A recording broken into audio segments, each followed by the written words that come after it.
جمہور اہل علم کے نزدیک نکاح کے اندر ولی کا ہونا شرط ہے۔ لڑکی کی رضامندی کا نکاح میں کیا حکم ہے؟ تو اس کے بارے میں تفصیل ہے۔ تفصیل اس طرح ہے کہ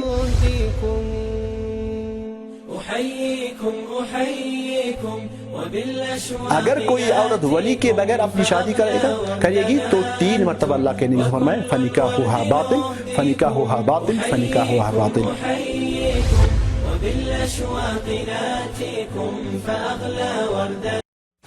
بسم اللہ الرحمن الرحیم الحمد للہ رب العالمین الصلاة والسلام علی سید الانبیاء والمرسلین نبینا محمد وعلی آلہ وصحبہ اجمعین اما بعد۔ اللہ تعالیٰ نے ہمیں اس دین کے ساتھ وابستہ کیا، اس دین کا پیروکار بنایا جس دین کی یہ امتیازی خصوصیت ہے کہ اس دین کے اندر ہمیں ہر مرحلے میں زندگی کے ہر موڑ پہ رہبری اور رہنمائی ملتی ہے۔ ایک انسان کی زندگی میں ایک ایسا وقت بھی آ جاتا ہے، چاہے وہ مرد ہو یا عورت ہو، جب اس انسان کو اس ضرورت کا احساس ہوتا ہے کہ زندگی کا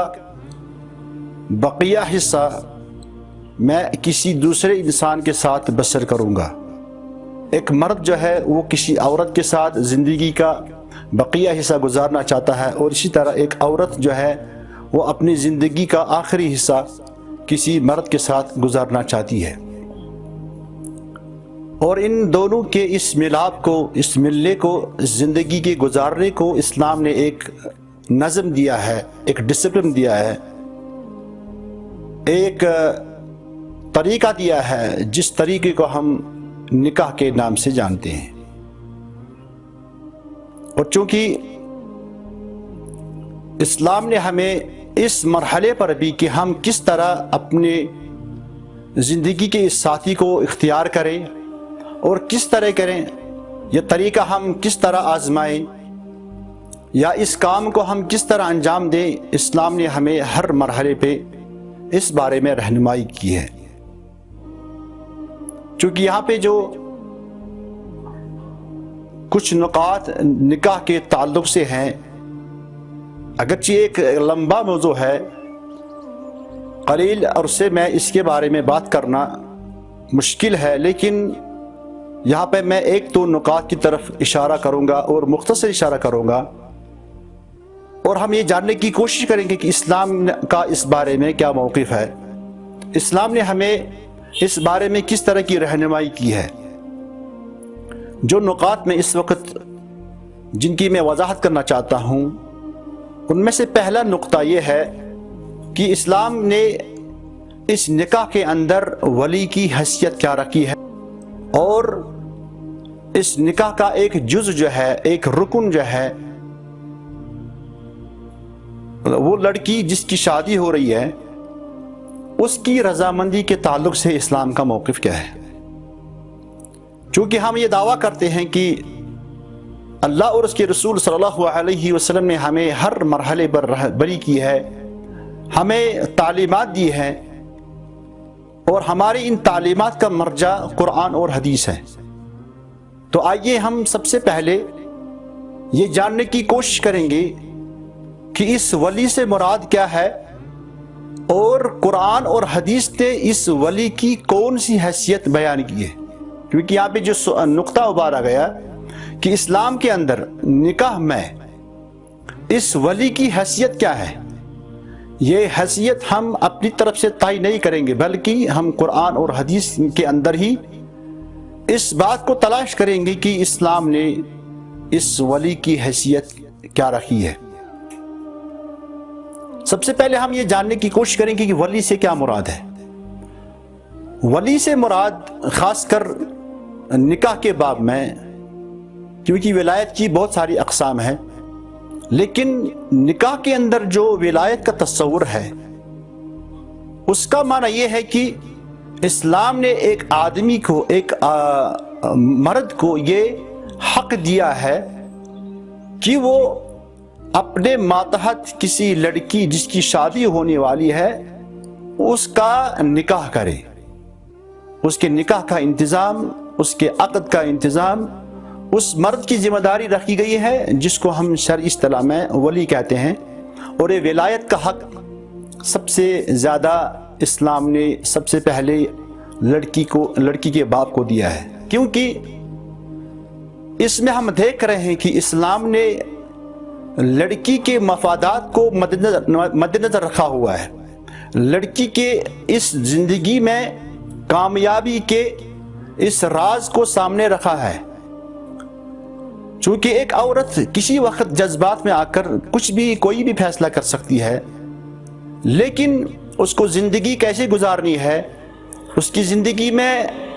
راحت اور اطمینان کیسے حاصل ہوگا،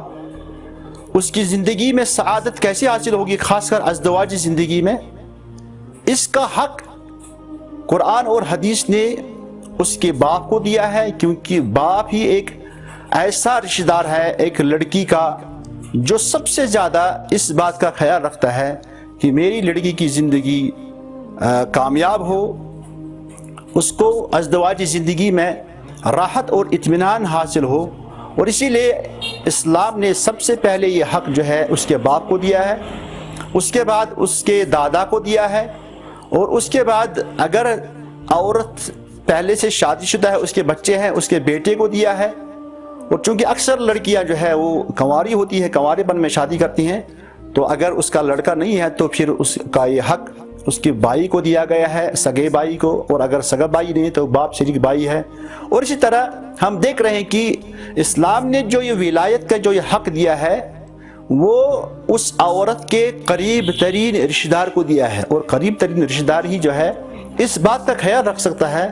کہ عورت کے لیے کیا بہتر ہے اور کیا بہتر نہیں ہے۔ بہرحال یہاں پہ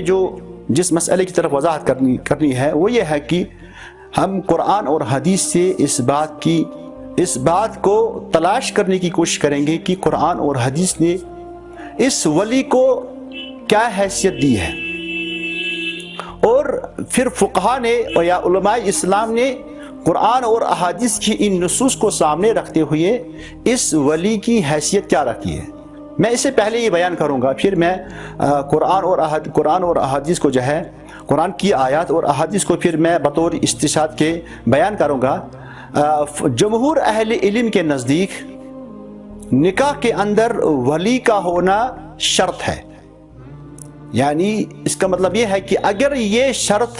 نہیں پائی گئی تو اس کا مطلب ہے جس کے لیے شرط رکھی گئی وہ چیز جو ہے باطل تصور ہوگی۔ تو جس نکاح کے اندر ولی نہیں ہوگا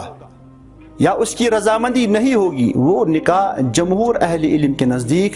جس کے اندر ائمہ ثلاثہ، امام مالک، امام شافعی، امام احمد بن حنبل، اور اسی طرح صحابہ کا بھی یہ موقف رہا ہے، عمر رضی اللہ تعالی عنہ، علی رضی اللہ تعالی عنہ، ابن مسعود، عائشہ، ان سب کا یہ موقف رہا ہے، اور بہت سارے تابعین اور تبع تابعین کا یہ موقف رہا ہے کہ نکاح کے اندر ولی کی حیثیت شرط کی حیثیت رکھتی ہے، یعنی اگر ولی نہیں پایا گیا تو نکاح جو ہے باطل تصور ہوگا۔ اور ابن المنذر جو ہے صحابہ کے مذہب کو نقل کرتے ہوئے کہتا ہے کہ صحابہ میں کوئی بھی صحابی جو ہے ان کے اس موقف کے خلاف نہیں تھا۔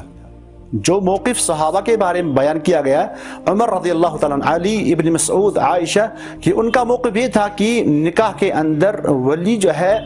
شرط ہے۔ اور ابن المنذر جو ہے اس کے بارے میں کہتے ہیں کہ صحابہ میں یہ بات معروف نہیں ہے کہ کسی نے ان لوگوں کی اس بارے میں مخالفت کی۔ تو اس کا مطلب ہے یہ صحابہ کے اندر مختلف مسئلہ نہیں بلکہ متفق علیہ چیز تھی کہ نکاح کے اندر ولی کا ہونا شرط ہے۔ اس کے قرآن اور احادیث کو دیکھتے ہیں، قرآن کے اندر ایک نہیں، دو جگہ نہیں بلکہ بہت ساری جگہوں پہ اس بات کی نشاندہی کی گئی ہے کہ ولی کا ہونا شرط ہے۔ اور اصل میں قرآن کریم کے اندر یہ نکاح کا معاملہ سارا ولی کو سپرد کیا گیا ہے۔ سب سے پہلی آیت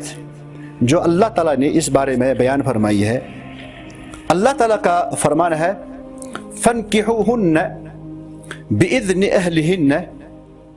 وَآتُوهُنَّ أُجُورَهُنَّ فَانْكِحُوهُنَّ، چونکہ یہ لفظ جو ہے، یہ خطاب جو ہے جس کے اندر اللہ تعالیٰ مومنین کو خطاب کرتا ہے فَانْكِحُوهُنَّ، کہ ان عورتوں کی شادی کرو. اور خطاب کس کو دیا ہے؟ یہ عورت کو نہیں دیا گیا بلکہ عورت کے ولی کو. یہ خطاب مردوں کے لیے ہے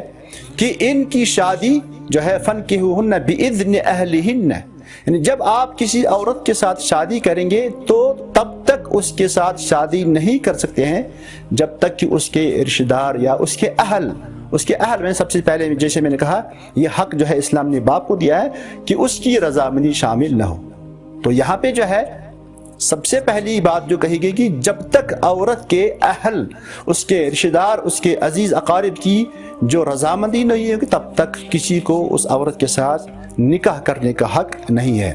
اسی طرح دوسری آیت جو ہے جو اللہ تعالیٰ نے شعیب علیہ السلام کی جو ہے زبانی فرمائی ہے کہ اس نے کہا موسیٰ سے انی ارید ان انکحک احدی ابنتی ہاتین. اس آیت میں بھی جو ہے نکاح کا جو حق ہے وہ باپ کو دیا گیا ہے، کیونکہ اس مرد صالح نے موسیٰ علیہ السلام سے یہی کہا انی ارید ان انکحک احدی ابنتی ہاتین، میں چاہتا ہوں کہ میں تمہیں ان دو بیٹیوں میں سے ایک بیٹی کا نکاح تمہارے ساتھ کروں گا. تو اس آیت کے اندر بھی یہ صراحت کے ساتھ یہ بات ذکر کی گئی ہے کہ نکاح کا معاملہ جو ہے ولی کے سپرد ہے اور اس میں سب سے پہلا حق جو ہے وہ باپ کا ہے. اسی طرح تیسری آیت جو ہے اللہ تعالیٰ فرماتا ہے وَإِذَا طَلَّقْتُمُ النِّسَاءَ فَبَلَغْنَ أَجَلَهُنَّ فَلَا تَعْضُلُوهُنَّ أَن يَنْكِحْنَ أَزْوَاجَهُنَّ. اس آیت کے اندر بھی اللہ تعالیٰ مردوں کو خطاب فرماتا ہے. مردوں کو اس طرح خطاب کیا گیا کہ جب کوئی عورت اپنے پہلے شوہر کے ساتھ یعنی مراجعہ کی صورت میں اگر وہ دوبارہ اس کے ساتھ شادی کرنے کا ارادہ رکھتی ہے تو اس کو اس کے ساتھ شادی کرنے سے مت روکو. اور اس آیت سے یہ استدلال کرنا کہ ولی کا ہونا شرط ہے، سب سے بڑی دلیل یہ ہے کہ امام بخاری نے اس حدیث کو جب بیان کیا تو کہا گیا کہ یہ آیت، اس آیت کا تذکرہ کرتے ہیں امام بخاری نے کہا کہ یہ آیت جو ہے معقل بن یسار رضی اللہ تعالی عنہ کے بارے میں نازل ہوئی. معقل بن یسار ایک صحابی تھے، اس کی جو بہن تھی اس کی شادی ایک صحابی سے ہوئی تھی اور اس شخص نے پھر اس کی بہن کو طلاق دی. اس کے بعد انہوں نے آپس میں رجوع کرنے کا ارادہ کیا تو معقل بن یسار نے منع کیا، کہا کہ اس شخص کو میں اب دوبارہ اپنی بہن کے ساتھ نکاح کرنے کی اجازت نہیں دوں گا. تو اس چیز کو جب اس نے اپنی بہن کو اس بات سے روکا، حالانکہ اس کی بہن چاہتی تھی کہ وہ دوبارہ اپنے شوہر کے ساتھ مل جائے، تو اللہ تعالیٰ نے اس آیت کو نازل فرماتے ہوئے عام مسلمان کے لیے یہ ہدایت جاری کی کہ اگر یہ عورت اپنے سابقہ شوہر کی طرف دوبارہ جانا چاہتی ہے تو آپ اس کو منع نہ کریں. تو منع نہ کرنے کا جو معاملہ ہے جو ہمیں ہدایت دی گئی ہے تو اس کا مطلب ہے کہ اختیار کس کے پاس ہے؟ اختیار جو ہے وہ مرد کے پاس ہے. اگر عورت کو آزادی ہوتی تو یہاں پہ معقل بن یسار یا اس جیسے صحابی کو یا کسی بھی مسلمان کو عدل کرنے سے منع نہیں کیا جاتا، لیکن جب اس نے یہ عدل کرنے کی کوشش کی، اس نے اپنی بہن کو اس نکاح سے روکنے کی کوشش کی تو اللہ تعالیٰ نے ہدایت بیان فرمائی. اسی طرح اللہ تعالیٰ نے دوسری ایک جگہ فرمایا وَلَا تُنْكِحُوا الْمُشْرِكِينَ حَتَّى يُؤْمِنُوا. اگر عورت کو یہ اختیار دیا جاتا کہ اس کو کہا جاتا کہ کوئی عورت جو ہے کسی مشرک سے شادی نہ کرے، لیکن یہاں پہ جو ہے خطاب جو ہے اولیاء کو دیا گیا، مردوں کو کہا گیا وَلَا تُنْكِحُوا الْمُشْرِكِينَ حَتَّى يُؤْمِنُوا، کہ تم اپنی عورتوں کو، اپنی بیٹیوں کو، اپنی بہنوں کو یا جو تمہارے ولایت کے تحت ہیں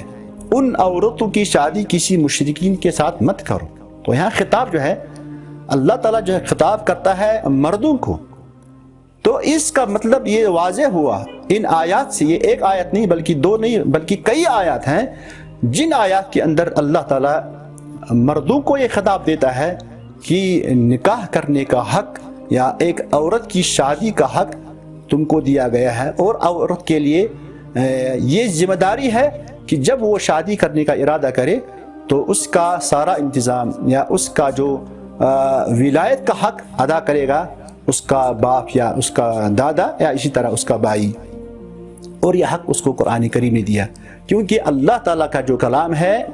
اس کے اندر جو خطابات آئے ہیں اور یہ خطابات اللہ تعالیٰ نے مردوں کے لیے دیے ہیں، تو اس کا مطلب ہے عورت کو یہ حق نہیں ہے کہ وہ خود اپنی شادی کرے، بلکہ ضروری ہے کہ یہ شادی جو ہے اس کا سرپرست کرے، اس کا ولی کرے، اور تب جا کر اس زواج کو، اس نکاح کو جو ہے شرعی حیثیت حاصل ہوگی۔ اور اس کے بعد ہم احادیث کی طرف آتے ہیں کہ احادیث کے اندر اللہ کے نبی صلی اللہ علیہ وسلم نے اس ولی کو کون سی حیثیت دی ہے۔ یہاں پہ میں چند احادیث کا ذکر کروں گا۔ اللہ کے نبی صلی اللہ علیہ وسلم نے فرمایا ایما امرأۃ نکحت بغیر اذن ولیہا، کوئی بھی عورت جو اپنے ولی کی اجازت کے بغیر شادی کرے گی، فنکاحها باطل فنکاحها باطل فنکاحها باطل، 3 مرتبہ اللہ کے نبی نے فرمایا کہ وہ عورت جو ولی کی اجازت کے بغیر اپنا نکاح کرے گی اس کا نکاح جو ہے باطل ہے۔ اور ترمذی کی روایت پہ آیا ہے ایما امرأۃ نکحت بغیر ولیہا، جو عورت اپنے ولی کے بغیر، یعنی ولی کا ہونا ضروری ہے، ولی کا ہونا شرط ہے، اگر کوئی عورت ولی کے بغیر اپنی شادی کرے گی تو 3 مرتبہ اللہ کے نبی نے فرمایا فنکاحها باطل فنکاحها باطل فنکاحها باطل۔ اور دوسری حدیث میں فرمایا اللہ کے نبی صلی اللہ علیہ وسلم لا نکاح الا بولی، لا نکاح، کوئی بھی نکاح نہیں ہے، کوئی بھی نکاح ولی کے بغیر نہیں۔ تو یہ حدیث جو ہے چڑھتے سورج کی طرح اس بات پہ دلالت کرتا ہے کہ کوئی بھی شادی، کوئی بھی نکاح جو ولی کے بغیر ہوگی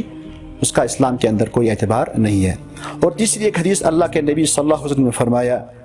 لا تنکح المرأة المرأة، اور یہ ولایت کا جو حق ہے وہ اسلام نے کسی عورت کو نہیں دیا ہے۔ یعنی ایک عورت ہوتی ہے جو خود اپنی شادی کرتی ہے، جس کی شادی ہو رہی ہے، تو کیا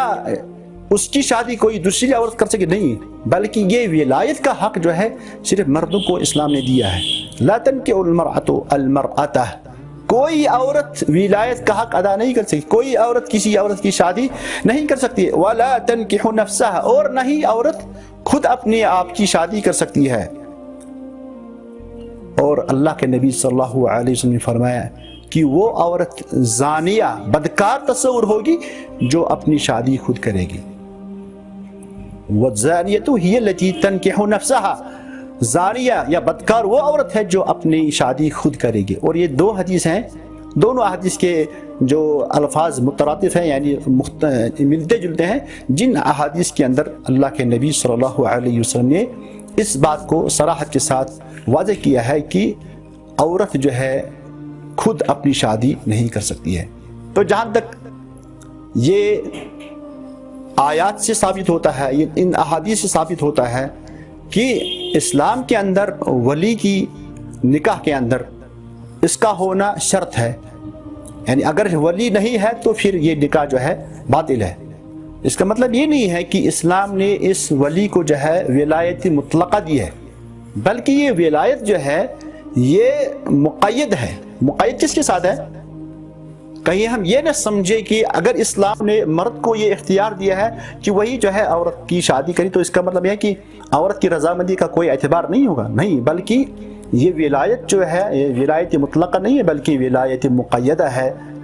اس ولایت کو اسلام نے عورت کی رضامندی کے ساتھ مقید کیا ہوا ہے۔ اور اس طرح سے ہم دوسرے نقطے کی طرف جو ہے آتے ہیں کہ کیا یہ ولایت اس بات کا تقاضا کرتی ہے کہ اسلام کے اندر جب کسی لڑکی کی شادی ہو تو اس کی رضامندی کا کوئی اعتبار نہیں، بلکہ اس کا مطلب یہ نہیں کہ بلکہ یہ ولایت جو ہے یہ ولایت مقیدہ ہے، یہ ولایت لڑکی کی رضامندی کے ساتھ جو ہے مقید ہے۔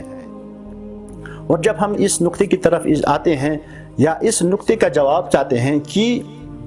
لڑکی کی رضامندی کا نکاح میں کیا حکم ہے، تو اس کے بارے میں تفصیل ہے۔ تفصیل اس طرح ہے کہ جس عورت کی شادی ہونے والی ہے یا جس عورت کی شادی ہوتی ہے اس کے تین صورتیں ہیں یا اس کی 3 قسمیں ہیں۔ ایک وہ عورت جو ابھی نابالغ ہے، اور دوسری وہ عورت ہے جو بالغ ہے لیکن کنواری ہے، اور تیسری وہ عورت ہے جو بالغ ہے لیکن اس کے علاوہ وہ ثیب ہے، یعنی اس نے اس سے پہلے شادی کی ہے۔ یہ 3 صورتیں ہیں عورتوں کی۔ تو سب سے پہلی بات، وہ عورت جس کو شادی ہو رہی لیکن نابالغ ہے، کیونکہ اسلام کے اندر نابالغ بچی کا نکاح کر سکتے ہیں، لیکن اس کے بعد رخصتی وغیرہ جو ہے وہ بلوغت کے بعد ہو سکتی ہے۔ لیکن اگر کسی نابالغ بچی کا نکاح ہو رہا ہے تو اس وقت اسلام نے اس کی رضامندی کا اعتبار نہیں، کیونکہ بلوغت سے پہلے عورت کی رضامندی کا کوئی اعتبار، تو اس وقت یہ حق جو ہے اسلام نے اس کے باپ کو دیا ہوا ہے۔ اس کے بعد آتے ہیں اس عورت کی شادی کا حکم یا اس عورت کی رضامندی کا حکم جو عورت بالغ تو ہے اور اس کے علاوہ وہ کنواری ہے۔